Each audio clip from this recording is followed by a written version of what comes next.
Okay, if I can have everyone's attention, we'll go ahead and get started with our post-race press conference for tonight's NRA American Warrior 300 race here in the Nationwide Series at Atlanta Motor Speedway. We welcome Kevin Harvick, who finished third in tonight's race, driver of the number 33 Bad Boy Buggies Chevrolet.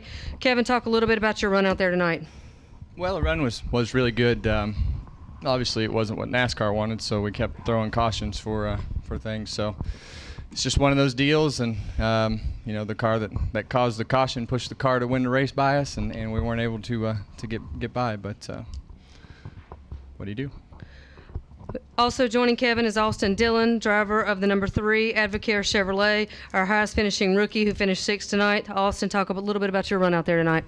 We started off a little slow and came back from a lap down and got our car dialed in a little bit better. We had a third place car and ran 6th with it with cars that were able to get tires there at the end. So it's just it's kind of a bummer. I just wish it would have went green. But other than that, the Advocare Chevrolet, we turned it around. You need to talk to NASCAR, not me, man. I don't throw the yells. I don't run the races. You know where their trailer's at. Go talk to them. Yeah. Also joining them at the table is Brad Keselowski, driver of the number 22 Discount Tire Dodge, who finished 2nd in tonight's race. Brad, talk a little bit about your run out there tonight. Yeah, well, early on I made a big mistake and sped down pit road and got us way behind. And then it was just, a dogfight from there to try to get back going and get a shot back in the race. We obviously took wave around, got the lucky dog, so on and so forth, and found ourselves,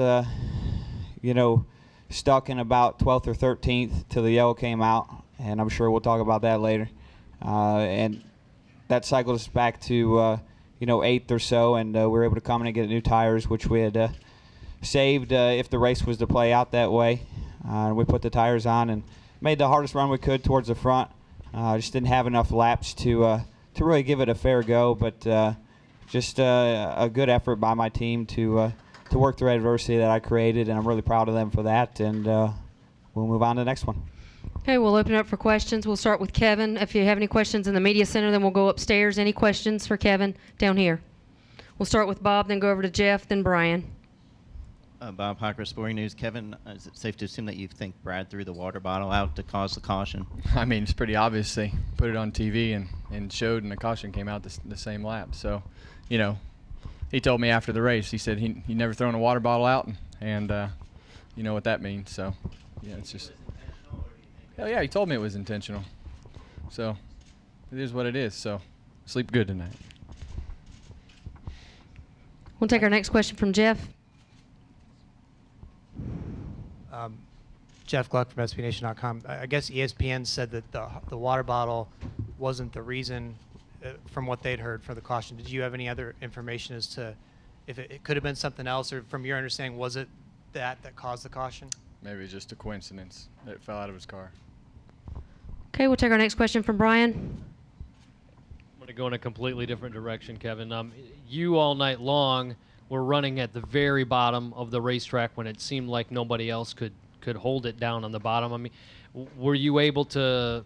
They were speculating about maybe hooking the left side tires down on the bottom, or how were you able to keep it down on the bottom? Well, we had a really good car, and we were able to, get good restarts and things all night, and as the tires get worn, you can't push the pedal down as hard as you can as you could on new tires, and 6 was getting a good push, and they were able to get halfway up beside the door and kind of pull me off the bottom getting in, and weren't able to get a good run up off. So it's they just drove by me coming off of 2, and that was it. Understand we have a question from the press box.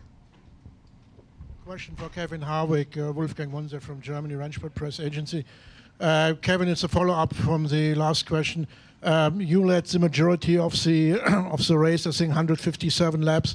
Do you were concerned that maybe you get some troubles with the tires at some point of the race? There was a very big gap for you, for the followers. You were leading with really big gap. And the second question is, how was the track later on when it became dark compared to the beginning?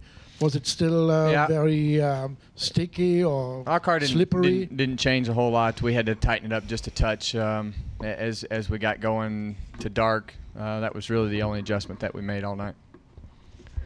Okay, but do we have any final questions in the media center for Kevin? All right, Kevin, thank you very much for your time tonight. Do we have any questions in the media center for Austin? Any questions for Austin? Austin, thank you very much for your time. Congratulations on your run tonight. Do we have any questions in the media center for Brad? Jeff, we'll take a question right here in the middle from Brad. Yeah, I mean, on pit road, it seemed like you didn't know even what this was all about, and you had no idea what he was even talking about. Can you explain what your perspective is of this? Sure. Well, if the water bottle would have been the cause for the yellow? I mean, it went out of my car 15 to 20 laps before the yellow came out. So, I don't know the verbatim what lap it was, or specifically what lap it was, I should say. So I guess that's why I was caught off guard with the comment that the water bottle caused the yellow.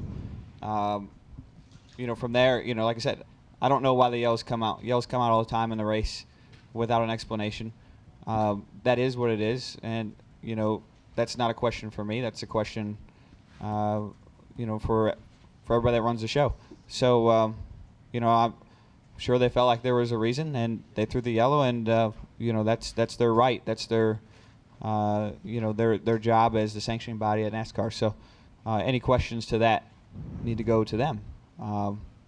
Do I feel guilty for throwing a water bottle in my car? No. I mean, everybody throws that stuff out the car. And you watch on lap 15 or 20 when the sun went down, tear-offs and water bottles go out of every single car.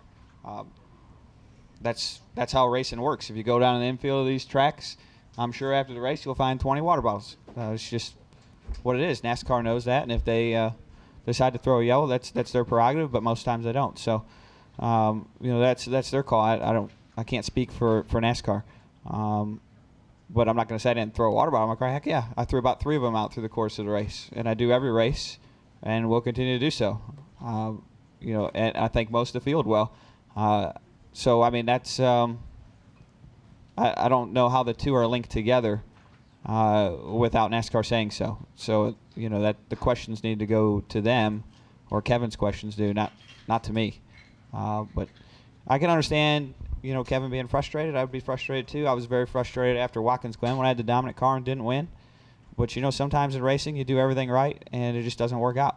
And if you're not mad about it, you're not a racer. So how can I sit here and bash Kevin?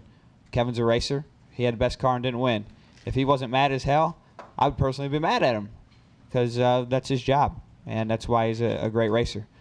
So just give him some time and he'll figure out the situation with NASCAR and. Cooler heads will prevail, and that's just the way it is. Any final questions for Brad? Bob? Bob Pockert, Sporting News. After that caution, did you feel like you had a chance to win the thing, and how amazing would it have been possibly to win after being 2 laps down? It would have been great, but I just didn't execute the way I needed to around Ricky, and he did a great job, and that's racing. Any final questions for? All right, Brian, go ahead. What do you take away and tuck away for tomorrow night? Well, the track is certainly slick, and obviously I need to not speed down pit road. That's a big takeaway. So, always something to learn. Any other questions? Brad, thank you very much for your time. You, guys. Congratulations on your run tonight. Glad I could provide you all some drama.